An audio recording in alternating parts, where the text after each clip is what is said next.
Hello there, Cancers. Welcome. So,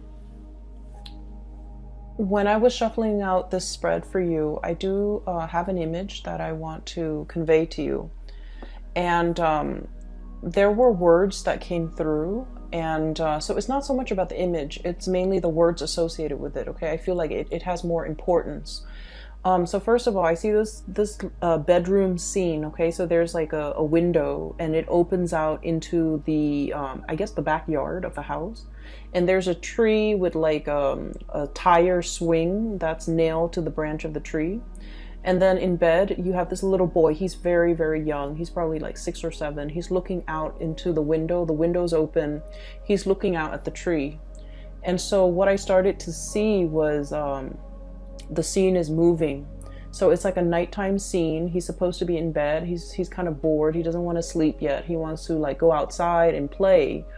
But it's nighttime, so you know his parents are probably forcing him to go to bed, and they're assuming that he's sleeping, but he's looking at the tree, and you see the passage of time. So it's a nighttime scene, and then you know the earth kind of moves and shifts, and then the sun starts to rise. And then you see this passage of time where, you know, it's like winter starts to come in, the snowflakes start to kind of come in through his window. And then after that, the snow melts, and then the spring season starts to come in, and you have cooler weather, and you have like sun streaming into this window. So he's looking at the passage of time, the passage of all the seasons from his window.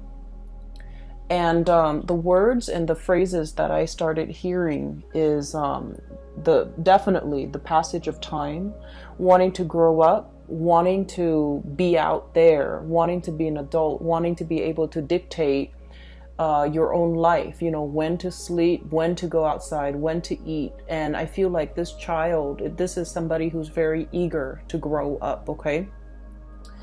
And I also feel like, you know, it's like wanting that independence, okay? So what I'm feeling is, I feel like for many of you, you might be this child that I'm seeing. And let me talk a little bit about the past, okay? Because I feel like, first of all, the Mercury retrograde cycle is going to be throughout the month of November. We are starting Mercury retrograde on the 31st of October, and it's going to end, you know, it's going to run through the first 3 weeks of November, but then the last week of November, we have like a shadow period. And so pretty much all of November is going to be about revisiting things.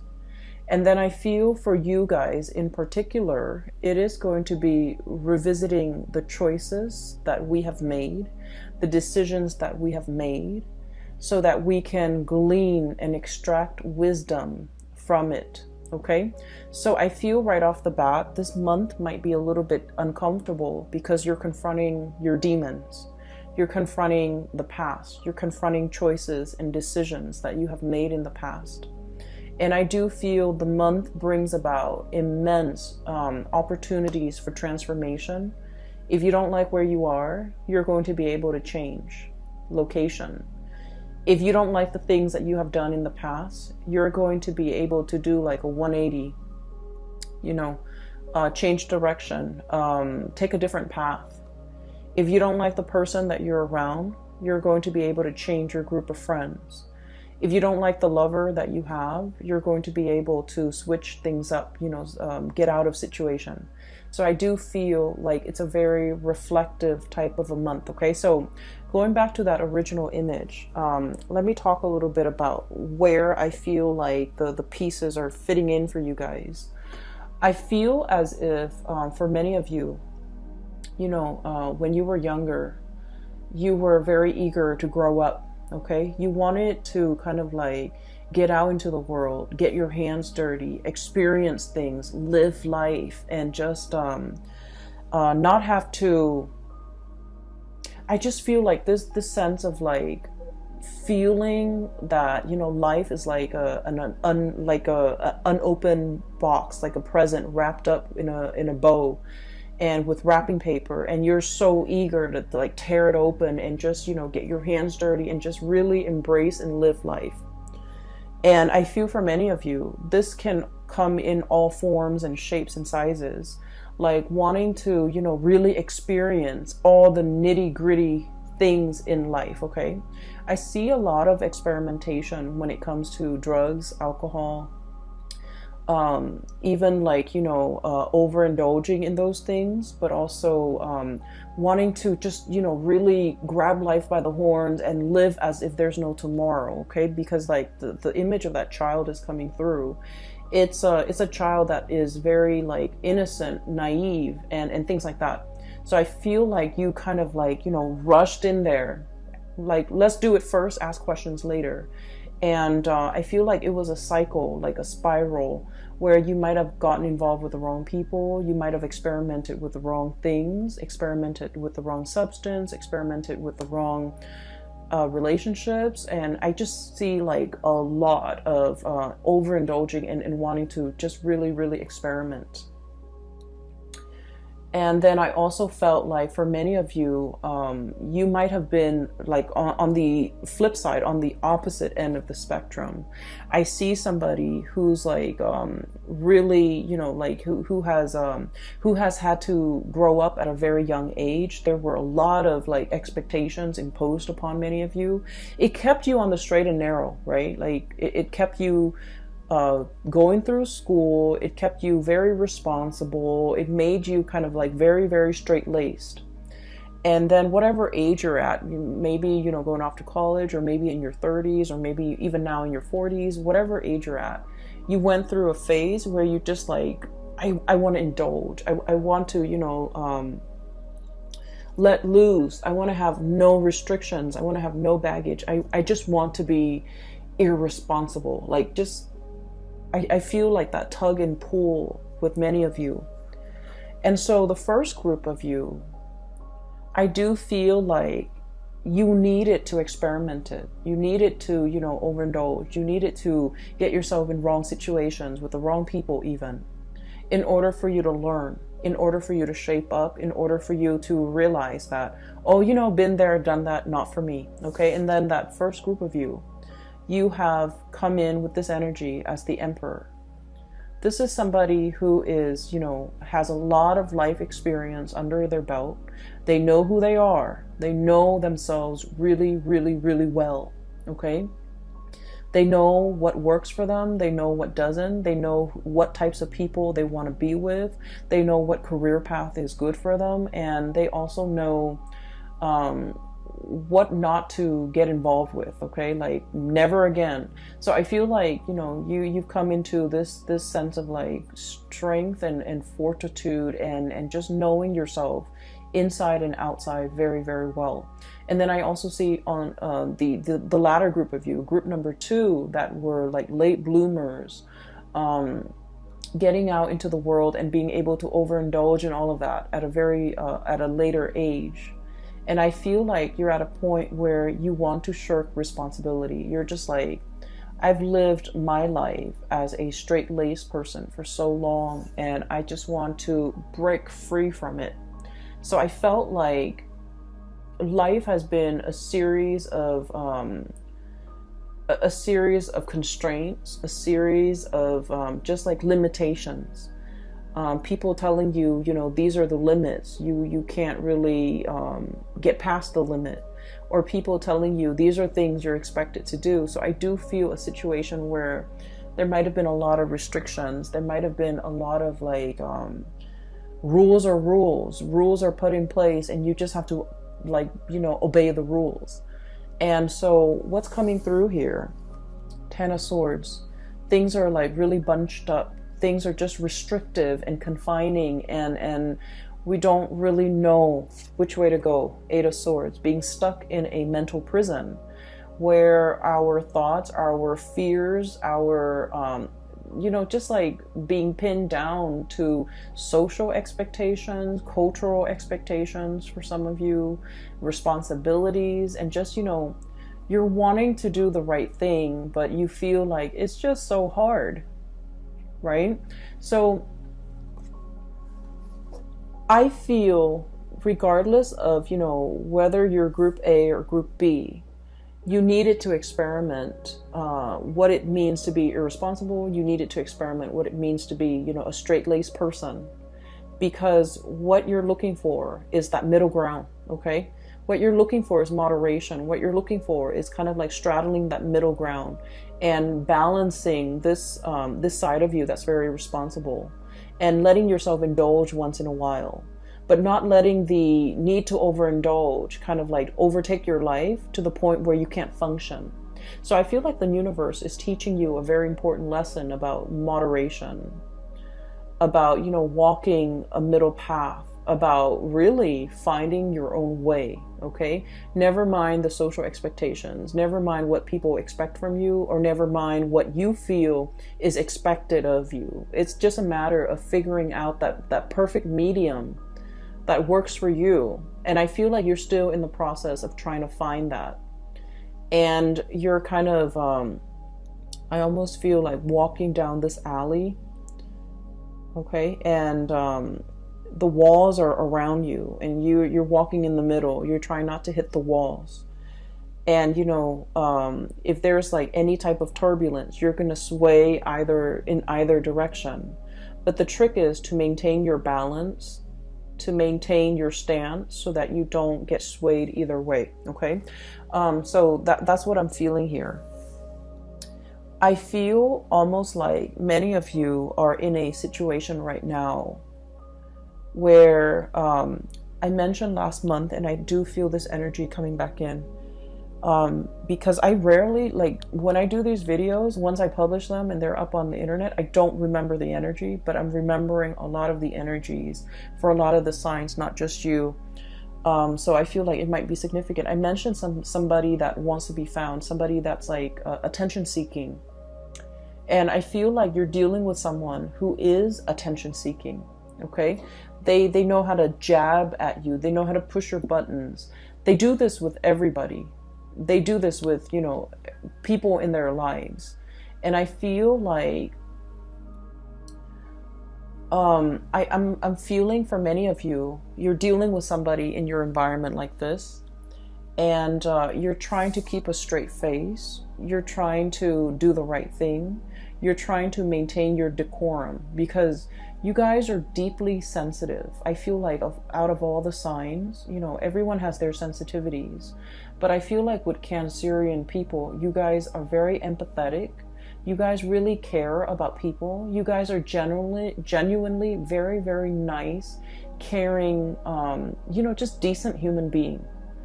And so you don't want to say things to hurt other people. Not even if they deserve it. You know, you're that respectful. You're that loving and caring. You don't even want to hurt people, even if they deserve it. So I feel like somebody is like really pushing your buttons. And for some of you, it might be a relationship partner. And for others, it might be a parent. For others, it might be, you know, somebody in your work environment. But this is somebody significant, okay? Because like if they're not significant, it wouldn't really matter if they push your buttons. They're just, you know, some random stranger or just an acquaintance. But I feel like it's somebody significant in your life. And I feel like you try to make things work, okay? You were trying to do the right thing. The Emperor, he makes rational decisions, okay? He is not swayed by his heart. He thinks with his head. And he thinks usually for the betterment of all or everybody that's involved. So he knows how to make sacrifices. He understands that with every decision, there is collateral damage, okay? So I feel like this is your energy where you're in a position that you feel, I have to make some sacrifices for the greater good. And I feel like you might have known that something wasn't going to work out. There's a situation, you're like, oh, it's never going to work out, but I owe it to the other person. I owe it to myself. I owe it to everybody involved to do the right thing, to give it a second chance, to give it a try, to really work things out. And I feel that you maintain your decorum, your calmness, your temper in this situation. And then I feel like the other person was not able to elicit an emotional response out of you. So in the past, they might have pushed your buttons, and then, you know, there might have been like sparring back and forth and things like that. This time you have grown, you have matured, you have realized that these are cycles, these are recurring themes, and I'm not going to feed into this energy. And so you remain very, very calm. And because you remain very calm, the other person was not able to get a rise out of you, to get an emotional reaction out of you. And so I feel like they had to check themselves out. Okay? You didn't even need to lift a finger. You didn't need to be the bad guy in this situation. They just could no longer get that emotional response out of you, and so they chose to kind of exit the picture, exit stage left. Okay. Ten of Swords. It's an ending to a situation. It's a situation that was very heavy. It was there were a lot of ideological differences between you and the other person. You say one thing, they mean they misinterpret and think you mean another. What you feel is important, is like things that should be prioritized, they don't feel as important. So it's like it's a situation where you're never going to see eye to eye because your values are very different. And so the longer you stayed in it, and I feel like many of you had a sense of responsibility. You stayed in it for the greater good. You stayed in it because, you know, there might have been more at stake. You stayed in it because you wanted to help the other person. You wanted to help the situation. And an example, you might have kids with this person, and in the spirit of, you know, maintaining the family stability for the family, for the kids, you might have stayed in this situation because for the kids, even though, you know, your heart's not in it. And then for others, another example is you wanted to help the other person, but you were already emotionally checked out. They felt that you're emotionally checked out. So even if you're there physically with them, emotionally you're checked out, and they have a lot of resentment towards you because you're checked out, because they can no longer push your buttons, because they can never evoke any type of emotional response from you. So I feel like somebody was very resentful towards you, and I don't feel that you did anything wrong. I just feel like you have dried up, you have turned stern and cold towards this person. Even though you're physically there, they feel as if you're not there. So there's definitely I'm sensing here, you know, like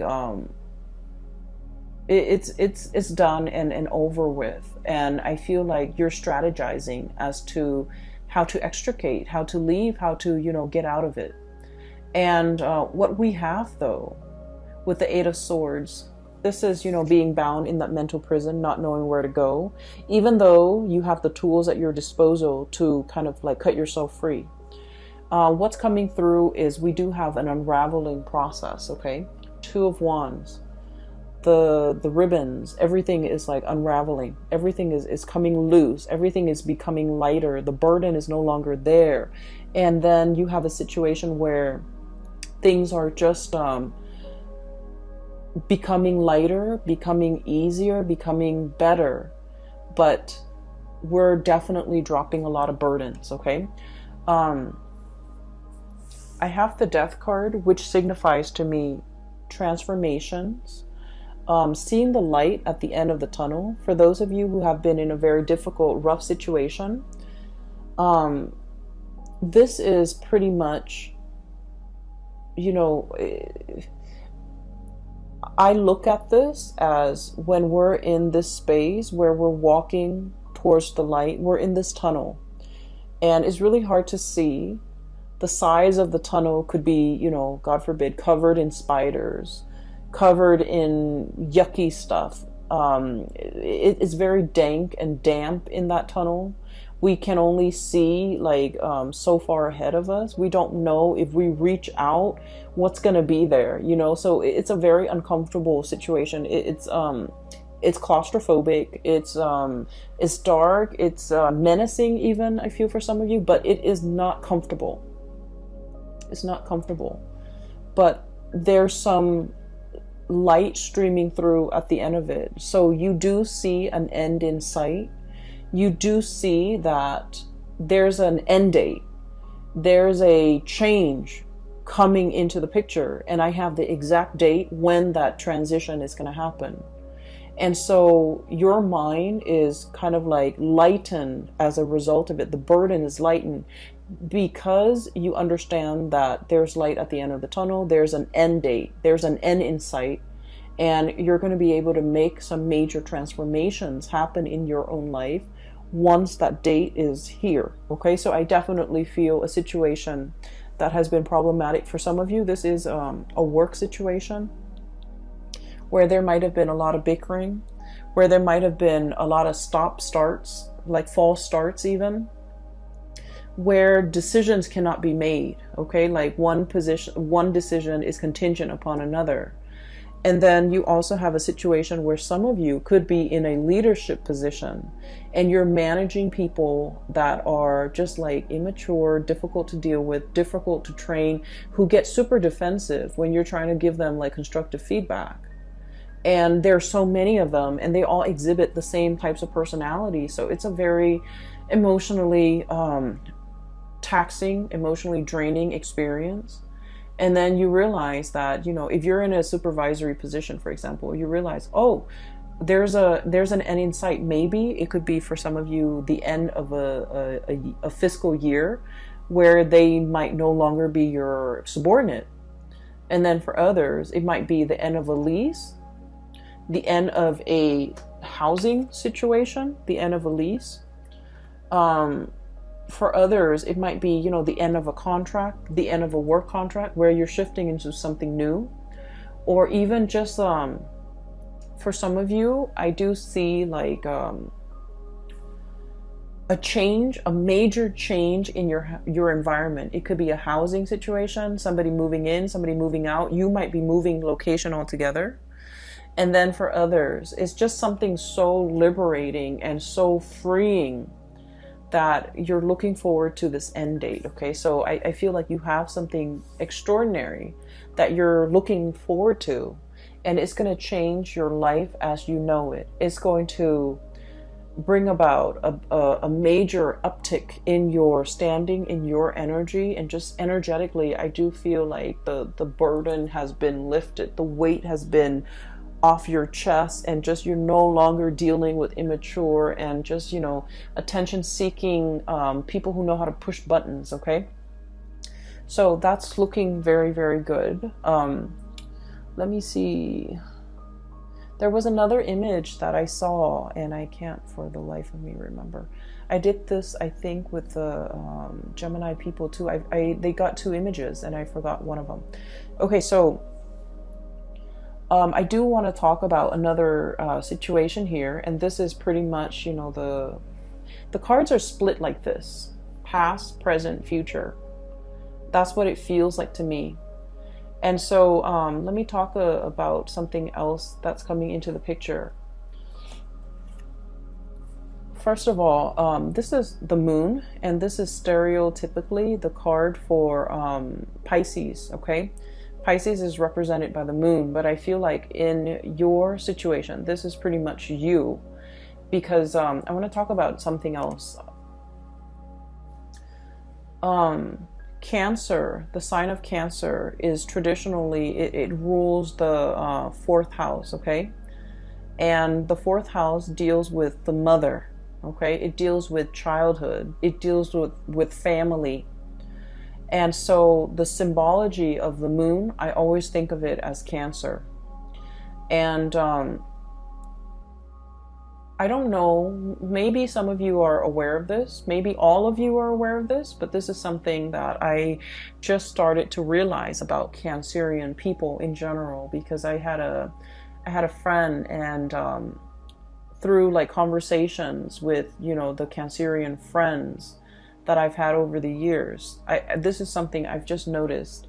So like, you know, the moon, right? It changes its size, its shape throughout the month. Okay, so it's like the cycle, the lunar cycle. It from one day to the next, It could be like a waning moon, a waxing moon, and it just changes its shape. It could be a full moon, it could be a crescent moon, and things like that. And so one of the things in which you are very aware of, I feel, for this month is waning or changing emotions, okay? And what I feel is ultimately kind of scattered in this spread is, you know what you like, but then what you like from one day to the next, from 1 month to the next, from 1 year to the next, changes. And so you're not really sure what you like. You're not really sure if you're after the same things from 1 month to the next. You are also afraid to go for something because you're not really sure if next month, if that's the thing that you still want. And then you're afraid to go after something big because you're not sure if all the energy and the effort that you expend into this thing, is it going to be worthwhile when next year rolls around? Am I still going to want it as much as next year as I do now, to make all this effort worth it? You're coming to the realization about yourself, I feel, that what you want, what you value, what you desire, from one day to the next, from 1 year to the next, from one season to the next, it fluctuates and it changes. And because it fluctuates and it changes, you might be in a position where you just wait for things to happen to you rather than going out into the world and making things happen for yourself. Going after the things that you want, going after the situation, the job, the person that you want, and expending all that energy and all that effort because you're not really sure if what you want from one day to the next will be constant. And so this energy is very, very transient, okay? It basically changes with the tides. It changes from day to day, from hour to hour. And what I feel is like, for some of you, you might really love somebody, okay? You love somebody. And when they're on their good days, oh my gosh, the love is amazing. When they're on their bad days, however, you might feel like, oh, I don't know if I love this person anymore. And I'm sensing that you're at a point where, you're trying, and this is why I feel like it's so hard for Cancerian people to go after the object of their affection, the things that they really desire. For whatever reason, they have a really roundabout, way of going after the things that they want. And I've never understood it, growing up, I've never understood it. But now, like, I feel like that's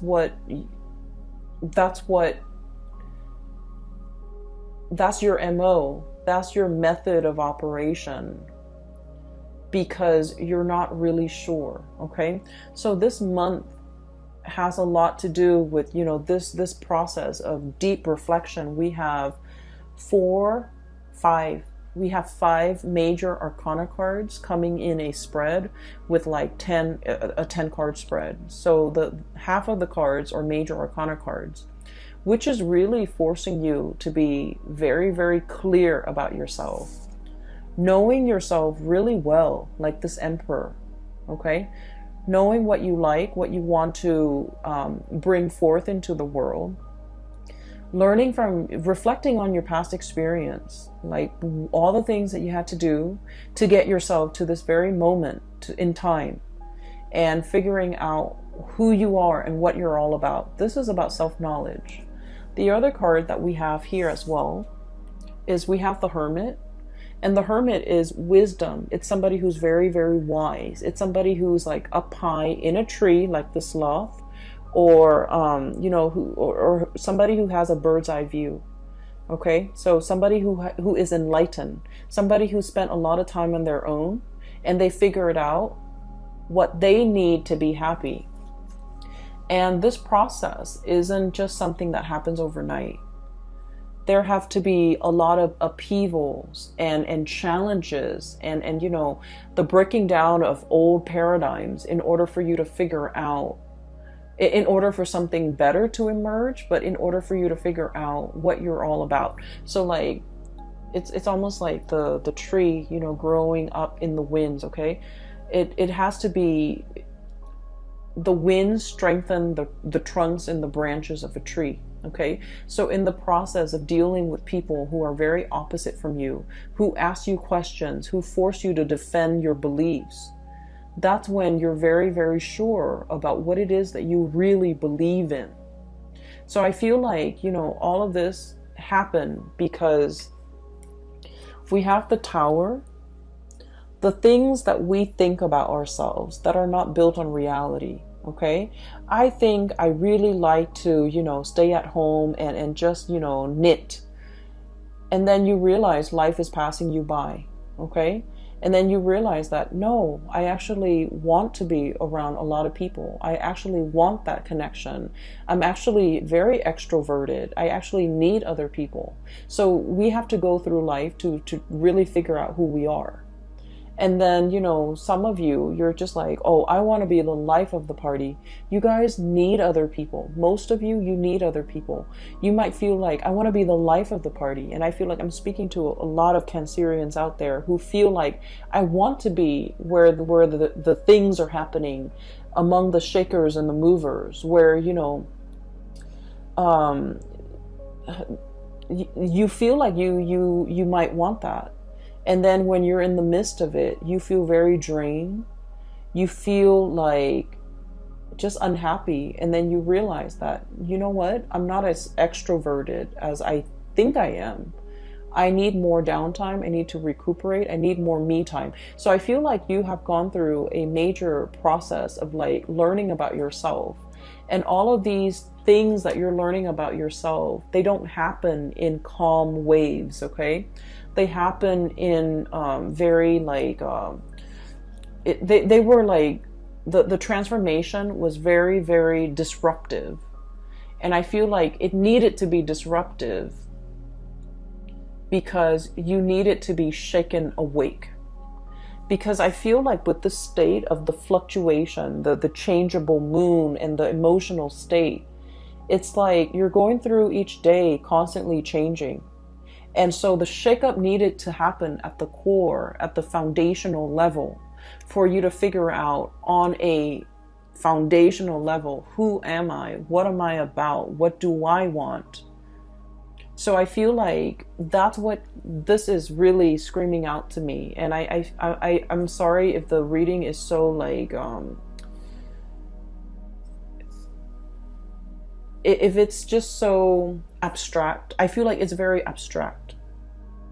But I feel like it's an inner process that you have to kind of discover on your own, okay? I almost think of this as like the Nautilus shell. Getting to the root of the problem. Understanding yourself. And you can't really proceed in life, in major endeavors, in making major decisions, unless you really know yourself. You have hesitated making some major decisions because, you know, you have this sense of responsibility, this sense of like, oh, I don't really want to hurt anybody. I just want to let a situation drag on. And then I feel like there's a jolt to the system and it's telling you, you can't really, this is not going to work. You need to be decisive. You need to not drag your feet. You need to, you know, let something come to an end if it must end. You need to stop lying to yourself that this is working because it's clearly not working. And so you definitely have some major, swift, fast decision that you need to make. And so this energy is coming in a way where it's very disruptive so that you can, you know, execute and just be done with it. Okay. It's like ripping off the Band-Aid. I'm sensing. So that's where things are headed. And the other thing that I'm sensing, I feel like it should almost be like this. Okay. All the major arcana cards are stuck together. That's what it feels like to me. The 4 major arcana cards should be here. And then what we're left with is the Two of Cups and the Queen of Swords, okay? The Two of Cups is a soulmate connection. This is like heart, body, and mind, okay? This is a union that you have with another person. I feel for some of you, there is a relationship here that might be fractured because of financial issues, financial considerations. One person might be a big spender and the other person's very thrifty.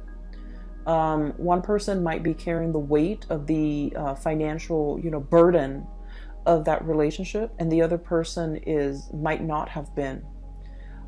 This is a balancing act, okay? This is now things that have been very, very unbalanced and unreciprocated and just off kilter are now being rebalanced, being restored, and both parties are definitely coming together. This card is also screaming out to me reconciliation with somebody who is very significant in your life. For some of you, we have here the Queen of Swords, and I'm not going to be reading the signs. This is clearly an air sign, Aquarius, Gemini, and Libra. But I also feel like Aries. I also feel Scorpio and Virgos here as well, okay? And the energy is pretty much telling me a situation where somebody is coming back. Somebody is trying to communicate. Somebody is also, coming in with more sensitivity, okay? It's linked up here with the Moon card. It was like this. Somebody is starting to understand you. They're starting to understand how sensitive you are. They're starting to kind of like, if they have been very harsh in the past, I don't see them apologizing. I just see them in the past as kind of like, brusque and blunt and forceful. And I feel like they're starting to understand how sensitive you are. They're starting to understand that you need more. It's like they need to kind of like not be forceful with you. They need to not push you. They need to not give you ultimatums. They need to just, take you as you are on your own terms. Yes, your feelings might fluctuate. Yes, one day you love them, the next day you don't. And so they need to be accommodating of your fragile emotional state. And they need to be understanding that they shouldn't bring conflict in their interaction with you, into their interactions with you. So I feel like somebody is coming back in, wanting to communicate. They're approaching you with a lot more sensitivity. They're approaching you with a lot more like, I guess like awareness for who you are and the way you operate. And they're willing to accommodate that. And then on the other hand, I feel as well for many of you, knowing, I see this really deep sense of spiritual knowing, awareness that have, kind of like, it's like things illuminated for you, where you start to understand that, I love this person today. I really, really love them. The next day they act up and I don't love them. I feel like you're starting to find that middle ground, okay? Once again, straddling that middle ground, wanting to be responsible, like taking the responsibility with the overindulgence and trying to find a balance, a middle ground, so that your emotional state doesn't fluctuate from one extreme to the next, so that you can walk down that center line and be okay, because you're doing things in moderation. And when you're doing things in moderation, when you're very balanced, you start to see who you are. You're not swaying from one, extreme to the next. And so you're starting to see things in a more balanced manner. And once you start to do that, I think like everything that has been problematic and confusing and just, off kilter in your life starts to realign. Okay, so I feel like you're energetically balancing yourself, and in the process of finding balance and being very balanced in your own skin, everything else in your environment benefits and it starts to right itself. Relationships start to right themselves. People starts coming at you correct because now they understand. And I definitely feel a lot of communication, emotional communication, that will be had between you and another person, that will give you a lot of insights, a lot of guidance, and just a lot of, I feel that sense of like emotional support coming through from your environment and with the people that you care about and the people that you want to spend your time with. I'm also feeling here, there was a situation, and this is where I do want to end it. There's a situation here where you've been trying your very best to do the right thing. You're getting out of that situation. And there's somebody in the picture who is like a soulmate connection. You have known it all along. You have neglected the soulmate connection because you had a lot of things that you needed to take care of. And now that, this transformation is happening in your life, you have a new path that you can walk towards.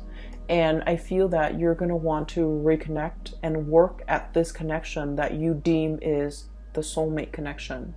Somebody that is like, I almost feel like they're the yin to your yang and vice versa. Okay, so I will leave it at that. All right, Cancers, I hope the reading has been helpful for you. I hope it resonates. I hope you're not upset with me for being harsh with you guys. I just read whatever that comes through. Okay, and I hope the reading either way is helpful for you as you navigate the confusing energy of November. Best of luck. And for those of you who are interested in a reading, I do have a link in the description box below for a psychic. Her name is Bridget. She's based out of California and she's very good at her craft. I highly recommend that you get a reading with her. If you are also interested in this amazing deck, it's the White Sage Tarot. It uses the traditional Rider-Waite and tarot imagery as well as, animal totem. That's the best way I can describe it. And it has been great I enjoy working with this deck. A lot of images came out and a lot of messages came out when I started using this deck.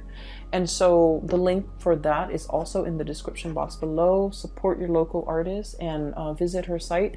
She also has other things like other artwork and things like that for sale. All right, I will talk to you guys soon. Have a wonderful November and happy Thanksgiving for those who are celebrating. I hope you have a tremendously amazing time with your loved ones and your family, and I will talk to you soon, okay? Take care.